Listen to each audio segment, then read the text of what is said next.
यार मैं संजीव का मंजिल का। तो आज मैं बहुत ही इंपॉर्टेंट बात करने जा रहा हूँ अकाउंट्स लेक्चर पे। अकाउंट्स के मैंने बहुत सारे लेक्चर दिए हैं और अकाउंट्स चाहे वो ईयर एंड क्लोजिंग हो चाहे डे टू डे वर्किंग हो, एक चीज़ बहुत इंपॉर्टेंट होती है उसमें और वो है रिकॉन्सिलिएशंस। यस, तो अकाउंट्स में बहुत प्रकार के रिकॉन्सिलिएशंस होते हैं। तो क्या क्या होते हैं मैं ये बताने जा रहा हूँ, उन्हें कैसे करते हैं ये बताने जा रहा हूँ, बेसिक भी ताकि जो नए लोग भी समझ जाए और एडवांस भी। और फिर अगर क्या ना करे कि वो मैस ना हो, बहुत ज़रूरी है, क्योंकि क्या होता है मैस कैसे हो जाता है ये भी बताऊंगा। और अगर मैस हो गया मीन्स कि रिकॉन्सिलिएशन करेक्ट नहीं हो रहे हैं, कई सालों से पेंडिंग है, तो क्या किया जाए, तो कैसे उन्हें ठीक किया जाए, क्योंकि फिर वो एक कचरा बन जाता है। उस कचरे में हाथ डालना हर एक के बस की बात नहीं है। अब लेकिन चैलेंजिंग काम करने में मुझे बड़ा मज़ा आता है, क्योंकि बड़ी इंटेलिजेंटली और आउट ऑफ द बॉक्स सोचना पड़ता है। समझ नहीं आता शुरू कहाँ से करें, वो बहुत सोचना पड़ता है, क्यों हुआ, कैसे हुआ, क्या कारण, और रिकॉर्ड्स भी नहीं होंगे तो किस तरह से इन्वेस्टिगेट करें, तो इन्वेस्टिगेशन भी मेरी एक्सपर्टाइज है। और फिर सबसे बड़ी बात है कि ये भी बताना कि वो मैस कैसे दूर किया जाए और उन्हें सुपरवाइज करके दूर कराना। और सबसे बड़ी बात, आगे से वो मैस ना हो ऐसे सिस्टम्स बनाना, चाहे वो कंप्यूटर के थ्रू या मैनुअली, दोनों चीज़, मतलब आग बुझाना भी और आग आगे ना लगे इसका भी ख्याल रखें। तो ये दोनों चीज़ें बताता हूँ मैं। तो आज मैं बात करूँगा कि अगर मैस हो जाए तो वो कैसे ठीक किए जाएँ, उसके बारे में भी कुछ हाईलाइट करूँगा। तो रिकॉन्सिलिएशंस में कौन कौन से प्रकार है, सबसे पहले ये बताता हूँ। सबसे पहला रिकॉन्सिलिएशन होता है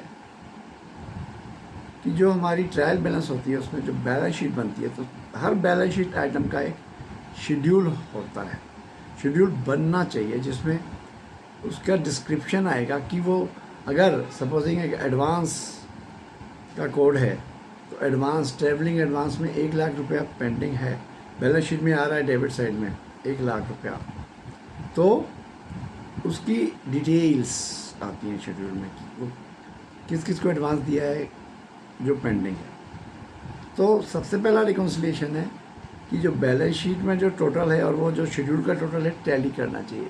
पहला रिकॉन्सिलिएशन हर अकाउंट का, बहुत सारे अकाउंट हैं तो हर अकाउंट का रिकॉन्सिलिएशन कैसे करें ये मैं बताऊंगा।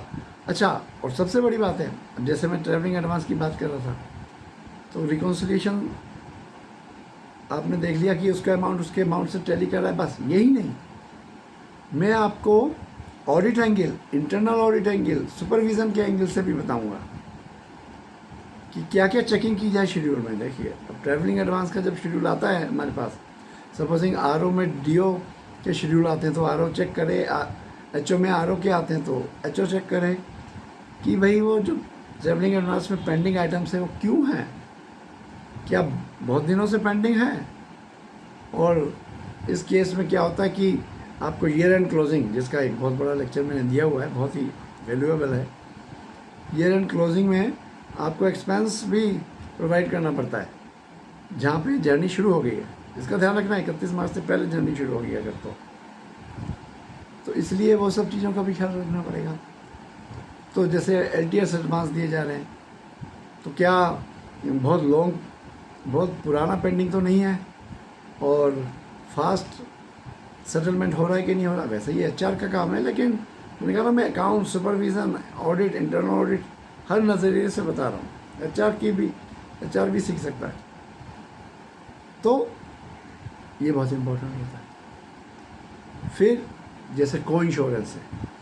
अच्छा, अब मैं यहाँ बता दूँ कि ये लेक्चर मेरा वैसे इन जनरल हर इंडस्ट्री के लिए, चाहे वो मैन्युफैक्चरिंग हो, चाहे वो सर्विस सेक्टर हो, सर्विस सेक्टर में चाहे वो इंश्योरेंस हो, TPA हो, फिल्म इंडस्ट्री हो, होटल हो, कॉलेज हो, सबके लिए है। लेकिन क्योंकि मेरी बहुत एक्सपर्टाइज है इंश्योरेंस में, तो खूब एक्सपर्टाइज ली है, खूब नॉलेज ली है, खूब काम किया है, तो उसकी वर्किंग और अकाउंटिंग की नॉलेज बहुत है, कई डिपार्टमेंट संभाले हैं।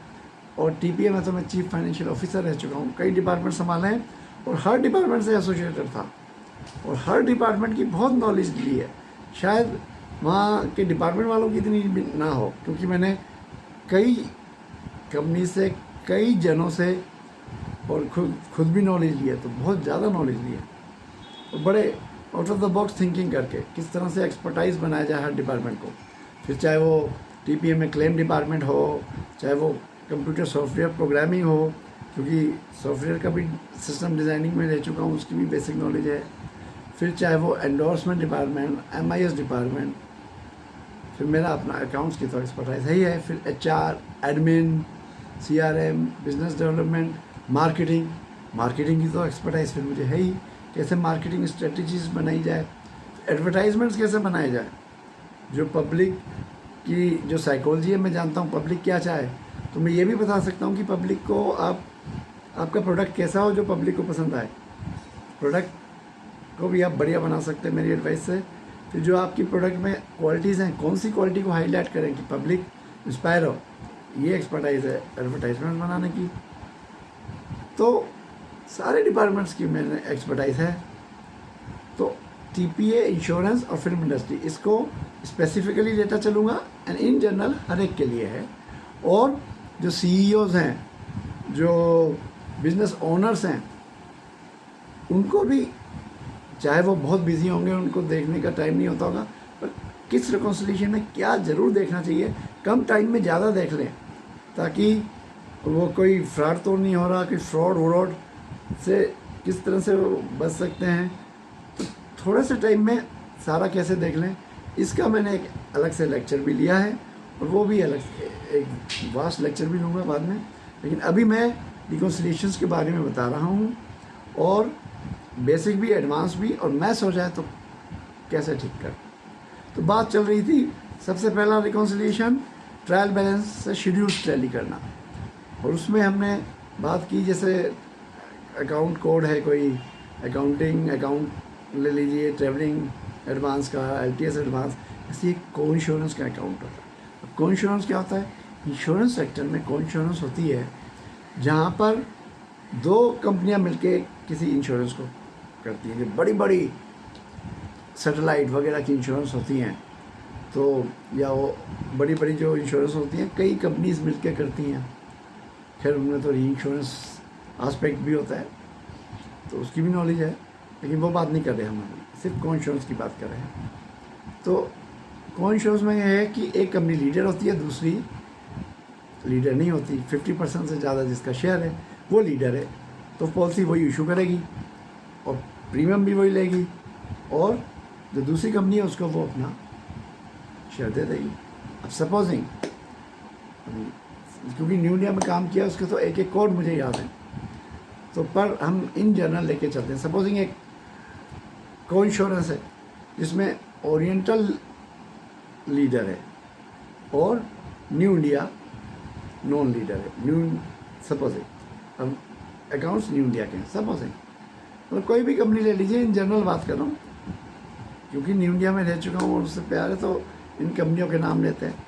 कोई XYZ ले लीजिए कि X कंपनी जो है वो लीडर है और Y कंपनी जो है वो उसमें लीडर नहीं है, को इंश्योरर है, दोनों ही को इंश्योरर हैं, एक लीडर है एक नहीं लीडर। तो अब क्या होगा, जो लीडर नहीं है Y कंपनी, उसको जब पॉलिसी आएगी क्लाइंट से तो पता चलेगा अरे 40% हमारा भी शेयर है, तो तब वो भागे भागे जाएंगे को इंश्योरर के पास, X के पास, कि भाई हमें अपना शेयर दो। तो वो शेयर देने की बजाय जनरल एंट्री दे देगा। सपोजिंग उसने, तो आपने उसके हिसाब से प्रीमियम बुक करना है, तो आप प्रीमियम बुक करेंगे। ये तो पॉलिसी आई, उस बेसिस पे आप प्रीमियम तो बुक कर लेंगे। प्रीमियम बुक करेंगे तो 40%, सपोजिंग 10 लाख है तो 4 लाख आपका शेयर हुआ, तो 4 लाख प्रीमियम इनकम क्रेडिट कर देंगे आप, और डेबिट करेंगे को इंश्योरर X कंपनी जो है जिससे आपने लेना है वो पैसा। तो को इंश्योरेंस X को आपने डेबिट कर दिया। अब आपने उससे पैसा लेना है, तो आप उससे पैसा मांगने जाएंगे तो वो पैसा दे देगा। तो जब पैसा देगा तो एंट्री होगी कि बैंक में पैसा आया और आपने X को फिर क्रेडिट कर दिया, तो वो टिक ऑफ हो जाएगा। तो इसका जब शेड्यूल बनेगा तो सपोजिंग पहले साल सिर्फ उसने कोई पैसा नहीं दिया, सिर्फ आपने प्रीमियम बुक किया है, तो प्रीमियम बुक किया 4 लाख, तो 4 लाख एक्स डेबिट में आ रहा होगा बैलेंस शीट में आपके। तो सपोजिंग इसका कोड है 5555, अपना कन्वीनियंस के लिए हम ले रहे हैं 5555। तो इस 5555 कोड में बैलेंस शीट में अमाउंट होगा 1 लाख डेबिट में, और शेड्यूल बनेगा तो उसमें 1 लाख तो 4 लाख होगा। 10 लाख में से 4 लाख शेयर बनता है, तो 4 लाख बनेगा 555 में। अगर मान के चलें सिर्फ एक ही इंश्योरेंस है, कई होंगे तो कई होंगे, फिर तो नहीं तो एक ही इंश्योरेंस है और एक ही देने से है, तो उसमें आएगा अमाउंट 4 लाख बैलेंस शीट की डेबिट में। और शेड्यूल में भी यही होगा। और शेड्यूल में एंट्री क्या होगी, शेड्यूल से आपको पता चलेगा कि किस कंपनी के साथ है, एक्स के साथ, किसका कितना शेयर है 40%, अमाउंट कितना है 4 लाख, वो तो है। और उसके बाद पॉलिसी नंबर क्या है वो उसमें लिखा जाता है, और क्लाइंट कौन सा है। तो ये सब चीज़ें शेड्यूल में से आपको पता चल जाएंगी, वो लेके आप जाएंगे और उनसे पैसा मांगेंगे। तो इस साल तो ये पेंडिंग आ रहा था, अगले साल पैसा आ गया तो वो पहले डेबिट था, क्रेडिट हो गए, टिक हो जाएगा, तो अगले साल कोई बैलेंस नहीं होगा। तो इस तरह से शेड्यूल बनते रहने चाहिए। पर होता क्या है कि ये तो मैंने एक ही एंट्री की, बहुत सारी एंट्रीज होती हैं, तो शेड्यूल कभी कभी टैली नहीं होते, स्पेशली बहुत साल पहले ऐसा नहीं होता था। तो कोशिश करते हैं, और जब नहीं होते तो जो कई कोशिश करते हैं, जो टिक हो जाता है वो ठीक है, नहीं तो फिर वो जो एक जंक रह जाता है उसको वो कहते हैं चलो हम अगले साल इसे क्लियर करेंगे, अभी इतना हम जो डिफरेंस आ रहा है वो डाल देते हैं जंक में, तो वो डाल देते हैं सस्पेंस अकाउंट में डाल देते हैं, या उसी में पड़ा रहता है एज ए जंक। और अगले साल फिर कहाँ टाइम मिलता है, तो अगले साल फिर वो पेंडिंग हो जाता है। तो ये मैं बता रहा हूँ मैस कैसे होता जाता है, तो और ज़्यादा मैस होता जाता है। अब 10 साल हो गए, 10 साल में इतना बड़ा मैस हो गया, तो अब सबसे बड़ी बात है, मैं क्यों एम्फेसाइज करता हूँ रिकॉन्सिलिएशंस पे, कि जो आपको पैसा लेना है टाइम पे आपको पैसा मिले। आपने रिकॉन्साइल ही नहीं किया हुआ तो आप पैसा मांगोगे कैसे, कौन श्योर से कि 4 लाख बनता है ना। तो इसलिए बहुत ज़रूरी है टाइम भी करें, और जो मैस है उसको भी क्लियर करें। अच्छा, तो कैसे करेंगे ये भी मैं आगे डिटेल में बताऊंगा। तो उसमें आपको ऑब्वियसली वो जो शेड्यूल बना है, जो सब लेजर है, उसी को लेना पड़ेगा आपको, और जहाँ जंग है जो जो टिक हो रहा है वो निकाल देंगे आप, दोबारा शेड्यूल्स बनाने पड़ेंगे, दोबारा रिकॉन्सिलिएशन करना पड़ेगा। और इतना है जो टिक हो रहा है वो निकल गया, जो बचा है अब वो क्या है उसकी आपको तहकीकात करनी पड़ेगी, इन्वेस्टिगेट। तो वोचर निकालना पड़ेगा, वोचर में वोचर मिले ना मिले, सिर्फ जनरल एंट्री होगी, वहाँ कुछ लिखा होगा, क्लाइंट का नाम लिखा होगा। अब देखिए मैं तरीका भी बता रहा हूँ आपको, थोड़ा सा, ज़्यादा नहीं। अगर क्लाइंट का नाम लिखा हुआ है तो आप क्लाइंट के पास जाना पड़ेगा, यस, पूछना पड़ेगा, वहाँ से रिकॉर्ड निकालने की कोशिश। तो ये काम करने के लिए आपको अच्छा रेपो भी होना चाहिए दूसरी इंश्योरेंस कंपनी के साथ, क्लाइंट के साथ, और कंपनी के अंदर डिपार्टमेंट्स में और दूसरे ऑफिसर्स में। तो ये रिकॉन्सिलिएशन बहुत इंपॉर्टेंट होता है। Balance sheet with schedule tally होने चाहिए विदाउट जंक। पहला रिकॉन्सिलिएशन ये हो गया। दूसरा रिकॉन्सिलिएशन, अच्छा बैंक रिकॉन्सिलिएशन सबसे इम्पोर्टेंट है, उसको लास्ट में लूँगा और उसको मैं डिटेल में बताऊँगा।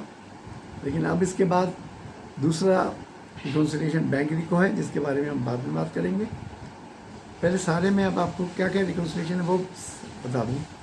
अब जब मैं इंश्योरेंस इंडस्ट्री की बात कर रहा हूँ, तो इंश्योरेंस इंडस्ट्री में मैंने कहा ना कोइंश्योरेंस की बात चल रही है, तो कोइंश्योरेंस रिकॉन्सिलिएशन एक बहुत बड़ा इम्पोर्टेंट चीज़ होती है। भाई हर कंपनी के साथ आपका कंफर्मेशन होना चाहिए। जो आप दिखा रहे हैं एक्स ने 4 लाख देना है, तो वो एक्स की कंपनी में भी वाई यानी आपकी कंपनी को 4 लाख देना बताए, आपने उनसे लेना है और उसने आपको देना है, तो टैली करना चाहिए, कंफर्मेशन लेटर होना चाहिए, ऑडिटर से मांगते भी हैं। ये बहुत इंपॉर्टेंट रिकॉन्सिलिएशन है। फिर इंश्योरेंस कंपनी में जैसे सपोजिंग आप एक पर्टिकुलर कार इंडस्ट्री को पूरी इंडिया में एक डीलर है जो डील करता है, तो उसके साथ एक डीओ है जो डील करता है। तो वो डीलर ने पूरी इंडिया में कितनी पॉलिसीज़ इशू की और जो की उसका प्रीमियम आपको आया कि नहीं आया, और आया तो टाइम पे जमा हुआ कि नहीं हुआ, ये बहुत ज़रूरी है। पता चला पॉलिसी इशू हो गई और क्लेम आ गया, आपने पे भी कर दिया लेकिन प्रीमियम आपको आया ही नहीं, 64 भी वायलेशन हो जाएगा। हाँ, इंश्योरेंस की तो पूरी नॉलेज है ना मुझे, तो ये भी, तो ये रिकॉन्सिलिएशन बहुत इंपॉर्टेंट है। जो पॉलिसी आई उसका चेक आया कि नहीं आया। मैं तो एक स्टेप आगे जाता हूँ, टाइम पे आ रहा है कि नहीं आ रहा, और टाइम पे जमा हो रहा है कि नहीं हो रहा।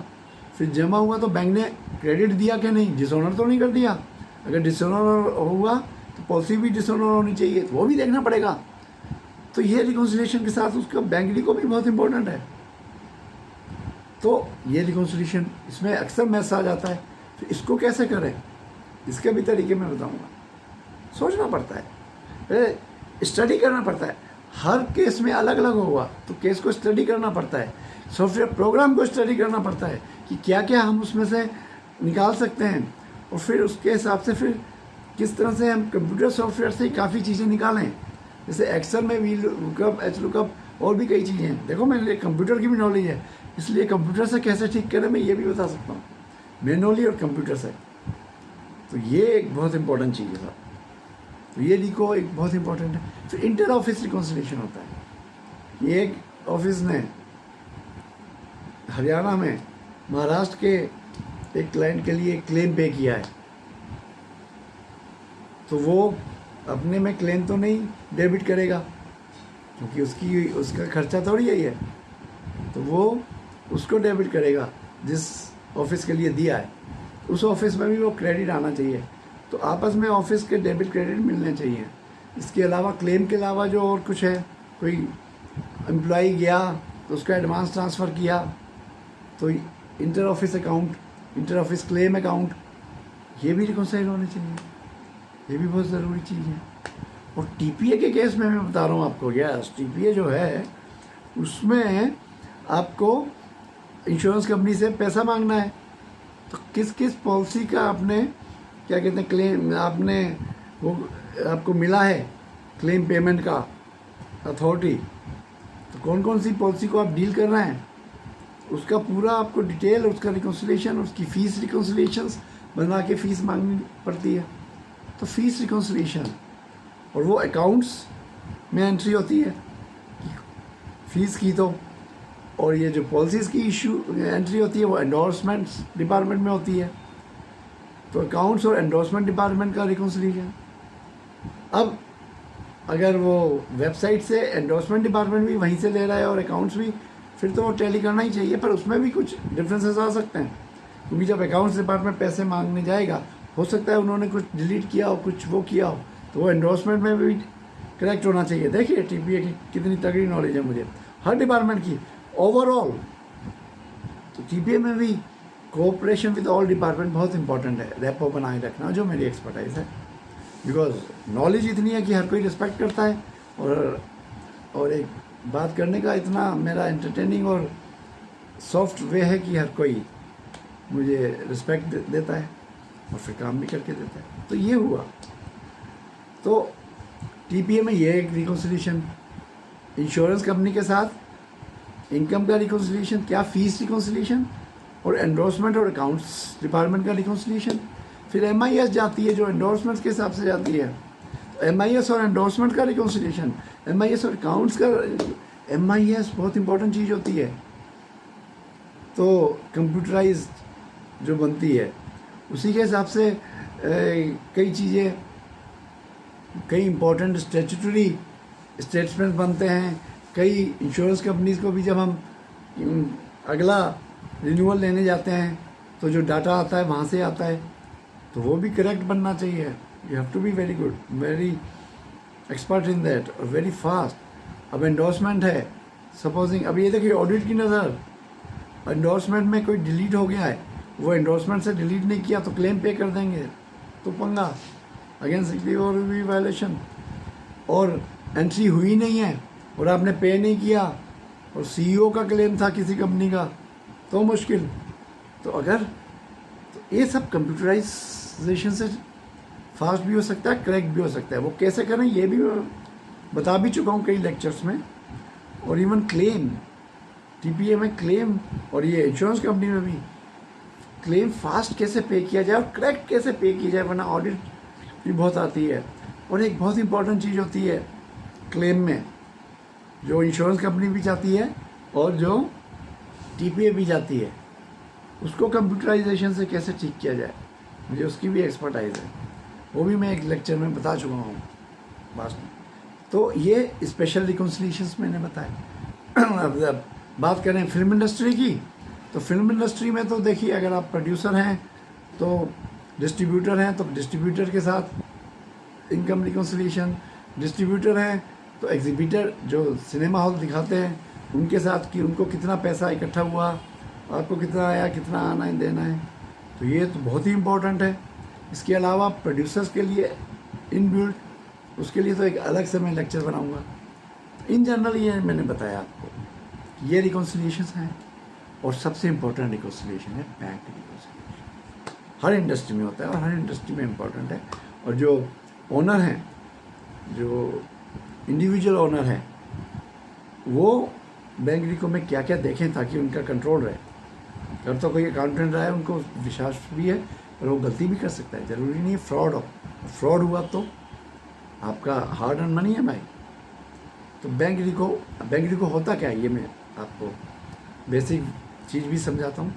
बैंक रिको ये होता है कि आपके बैंक अकाउंट में पैसा आया, जमा हुआ, चेक दिया गया, तो एक नेट बैलेंस आता है। 10 लाख आया सपोजिंग, और 2 लाख का चेक दिया, और 1 लाख और आया। 10 लाख बैलेंस था आपका, 2 लाख का चेक दिया, 8 लाख रह गया, 1 लाख और आया, 9 लाख हो गया।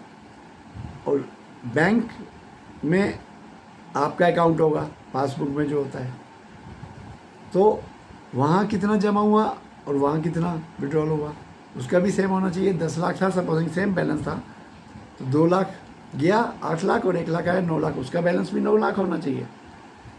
आपकी बुक में बैंक का बैलेंस, बैंक की बुक में आपका बैलेंस सेम होना चाहिए, 9 लाख, लेकिन नहीं होता। तो यही रिकॉन्सिलिएशन है। फिर अगर नहीं है तो क्यों नहीं है, ये चेक करना पड़ता है। कैसे करते हैं वो डिटेल में बाद में एक अलग लेक्चर में बताऊंगा। अभी तो ये मैं देख रहा हूँ रिकॉन्सिलिएशन है क्या, मिस हो जाए तो क्या करें, मिस हो जाए तो ये रिकॉन्सिलिएशन है, आपने टैली करना है।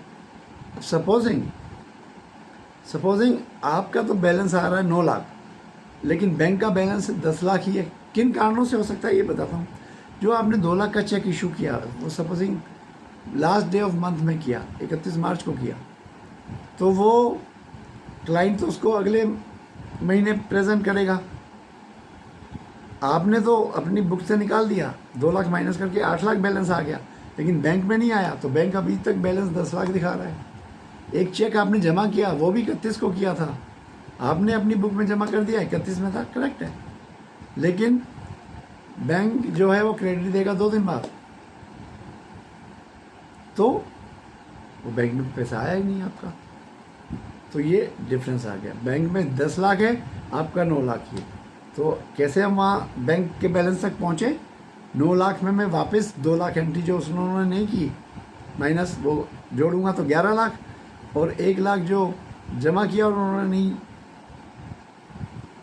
क्रेडिट दिया मुझे, उसका डिपॉजिट वहाँ नहीं दिखाया, तो वो 1 लाख भी मैं माइनस कर दूंगा, तो 11 में से 1 गया 10, तो मेरा भी 10, उनका भी 10, रिकॉन्सिलिएशन हो गया। ऐसे होता है रिकॉन्सिलिएशन। लेकिन उसको कैसे किया जाए, फिर कंप्यूटराइज बैंक रिकॉन्सिलिएशन कैसे हो, कौन सी की फील्ड रखी जाए, मुझे तो कंप्यूटर की भी नॉलेज है ना, तो ये भी बता दूंगा मैं। खैर, तो अभी मैं ये कहता, ये कारण हो सकते हैं, और भी कारण होते हैं, जैसे बैंक तो बैंक चार्जेस डाल देगा स्टेटमेंट में, आपको स्टेटमेंट आप मंथ के एंड में मिल रहा है तो तभी पता चला, तो आपको एक्सपेंस बुक करना पड़ेगा, बैंक क्रेडिट करेंगे तब आप टैली होगा, तो वो एंट्रीज आपको करनी पड़ेंगी। ये तो हो गया जनरल रीज़न। कभी कभी ऐसा होता है कि आपने पैसा जमा किया और उन्होंने क्रेडिट दिया ही नहीं, ये बात हो सकती है, तो बैंक रिको करना ये तो एक बात है। लेकिन उसमें जो पेंडिंग आइटम है, जनरली यही लोग एक और गलती करते हैं, रिकॉन्सिलिएशन तो कर दिया, हाँ जी, लेकिन जो पेंडिंग आइटम है वो बहुत पुराने चले आ रहे हैं, 5 साल के चले आ रहे हैं। अरे भाई, जो बैंक ने क्रेडिट नहीं दिया, लो फटाक से पैसा तो लो, यही ना बैंक रिको बहुत इंपॉर्टेंट चीज़ है। क्योंकि मैं जो भी एज एन अकाउंट्स इंचार्ज काम करता हूँ बिजनेस के पॉइंट ऑफ व्यू से, कि बिजनेस का जो पैसा है वो लूज़ नहीं होना चाहिए बिल्कुल भी। तो बिजनेस का जो पैसा है उसे मिलना चाहिए और टाइम पे मिलना चाहिए उसी समय, और उसका बिजनेस को फ़ायदा होना चाहिए। तो डिले क्यों हो रही है? तो देखना पड़ेगा कि पैसा बैंक क्रेडिट जल्दी दे रहा है कि नहीं। पैसा हमने जमा कर दिया और बैंक में गया ही नहीं, कहाँ फ्रॉड हुआ है, तो वो कैसे चेक करें, वो एक अलग में उसकी भी एक्सपर्टाइज है। फ्रॉड कैसे डिटेक्ट करें और आगे फ्रॉड ना हो तो कैसे सिस्टम बनाएं, कंप्यूटर या मैनुअल, इसकी भी एक्सपर्टाइज है। इसका अलग से लेक्चर देंगे, बहुत लेक्चर बनते हैं मेरे पर इन दोनों पे, इंश्योरेंस और बैंक में मैं अलग से लूँगा, और मैथ्स कैसे ठीक करें। तो अब क्या होता है कि तभी बैंक रिको बहुत इंपॉर्टेंट है, आपको बताता है। तो खाली यही नहीं देखना आपने, वही ना ऑडिट और इंटरनल ऑडिट की नज़र है कि भाई रिको हुआ कि नहीं, क्रेडिट मिला, टाइम पे मिल रहा है कि नहीं, ये भी देखना है। पता चला आपने 1 लाख कैश जमा किया, बुक्स में 1 लाख कैश था अब, लेकिन बैंक में 15 दिन बाद मिल रहा है। पता चला वो जो कैशियर है वो उसको रोटेट कर रहा है और 15 दिन बाद जमा कर रहा है, ऐसा भी हो सकता है। देखिए मैं क्या क्या फ्रॉड हो सकते हैं ये भी बता रहा हूँ, क्योंकि फ्रॉड कैसे प्लग इन किया जाए उसकी नॉलेज है, कैसे ना हो या कैसे फाइंड आउट करें, इसकी एक्सपर्टाइज। तो बैंक रिको बहुत इंपॉर्टेंट चीज़। और फिर मैथ्स क्यों होता है? मैथ्स यही होता है कि किसी साल नहीं हुआ तो फिर वो अगले साल भी नहीं होता है, फिर वो एक बैलेंस लेके चलते हैं डिफरेंस का, चलो आगे तो करते जाओ और पीछे फिर रह गया, ये भी हो सकता है। या मैंने कहा बैंक टैली नहीं हुआ, पहले तो मैनुअली होता था, मैनुअली कैसे करते हैं ये भी अलग एक लेक्चर है। तो मैनुअली होता था पहले, तो मैनुअली में हो सकता है आपका टैली नहीं हो रहा, कुछ डिफरेंस आ रहा है, तो जल्दी है तो चलो डिफरेंस हम बाद में देखेंगे, वो टाइम नहीं मिलता, अगले महीने फिर डिफरेंस आ जाता है, वही डिफरेंस इकट्ठा हो गया। अब उस कचड़े में कैसे हाथ डालें, ये बहुत इंपॉर्टेंट है। कहाँ से शुरू करें, कैसे शुरू करें, तो कंप्यूटर को कैसे यूज़ कर सकते हैं, तो ये हर केस पे, डिफरेंट केस पे चेक करने के बाद कि आपने रिकॉन्सिलिएशन कैसे किया ये देखना पड़ता है, किसने किया है, उसको कितनी नॉलेज थी। अब पुराने रिकॉर्ड्स नहीं मिलेंगे आपको, तो इन्वेस्टिगेट कैसे करें, फिर कहाँ अंदाज़ा लगाया जाता है, वही ना। आपको, मुझे तो इतनी नॉलेज है कि किसने क्या गलती की होगी ये भी मैं सोच सकता हूँ, क्योंकि इतनी मैंने मिस्टेक, ऑडिट्स, इंटरनल ऑडिट्स, गलतियाँ, सुपरविज़न किया है अकाउंट्स का, चाहे वो इंश्योरेंस इंडस्ट्री हो, टीपी हो या डिफरेंट अदर इंडस्ट्रीज हो, तो उसकी भी नॉलेज है। तो क्या गलती की होगी तो वहाँ देखना। इस तरह से आप मैथ्स को कैसे स्टार्ट करेंगे तो ये डिपेंड करता है फिर कितना उस कंप्यूटर से की फील्ड मिलना कर हम एक्सेल से ठीक कर सकते हैं उसको, एक्सेल फाइल बनाकर, और फिर आके फिर इन्वेस्टिगेशन तो करना पड़ेगा, पुराने रिकॉर्ड नहीं मिलेंगे। उसके लिए 3 चीज़ें इम्पोर्टेंट है जो मैं कभी और समझाऊंगा, कैसे हम रिकॉर्ड नहीं है तो कैसे हम इंफॉर्मेशन गैदर करें, उसका एक अलग तरीका, उसकी भी एक्सपर्टाइज है, तो वो मैं बाद में बताऊँगा। तो ये है मैथ्स के लिए आपको देखना पड़ेगा, फिर बाकी चीज़ें मैनुअली करनी पड़ेंगी, मिक्स अप्रोच रखनी पड़ेगी, पर उसमें हाथ डालना बड़ा मुश्किल होता है, लेकिन आई एंजॉय। तो बेस्ट तो मैं ये कहता हूँ टाइमली बनाओ, कचरा आने ही मत दो और चेक करते रहो। इवन जो बिज़नेस टॉप हैं या सुपरविज़न कर रहे हैं कंपनीज़ में, वो ये ख्याल रखें कि बैंक रिको टाइमली हो रहा है कि नहीं, और बैंक रिको हो गया नहीं, पेंडिंग आइटम क्लियर हो रहा है कि नहीं, टाइमली जमा हो रहा है कि नहीं पैसा, वगैरह वगैरह। ये फ्रॉड होने की तो, और कंप्यूटर में ऐसे सॉफ्ट बनाए जाए, इसका मैं अलग से लूँगा। तो ये है रिकॉन्सिलिएशन साहब, और मैथ्स हो जाए तो क्या किया जाए, इसकी एक्सपर्टाइज है, इसका फिर एक अलग से और वास्ट लेक्चर लाने की कोशिश करता हूँ, पर ये डिपेंड करता है अलग अलग उसमें। तो एक आध उदाहरण लेके मैं बताने की कोशिश करूँगा। तो फिलहाल इस लेक्चर में इतना ही, काफ़ी बड़ा हो गया है। इसके बाद हम थोड़ा डिटेल में लेंगे मैथ्स को हम ठीक कैसे करें, चाहे वो शेड्यूल और ट्रायल बैलेंस के रिकॉन्सिलिएशन में हो, कोइंश्योरेंस के रिकॉन्सिलिएशन में हो, इंटर कोइंश्योरेंस के जो बैलेंसेस हैं, या फिर बैंक रिकॉन्सिलिएशन में हो, इंटर ऑफिस हो, या इंश्योरेंस के केस में वो जो डीलरशिप है, एक डीलर है जो सारी इंडिया की पॉलिसीज़ इशू करता है, तो उसका और हमें प्रीमियम मिला कि नहीं उस डीओ को, उसका रिकन्सिलेशन हो। तो ये सब अगर मैस हो जाए तो कैसे ठीक करें, ये देखेंगे हम अगले लेक्चर में। Thank you.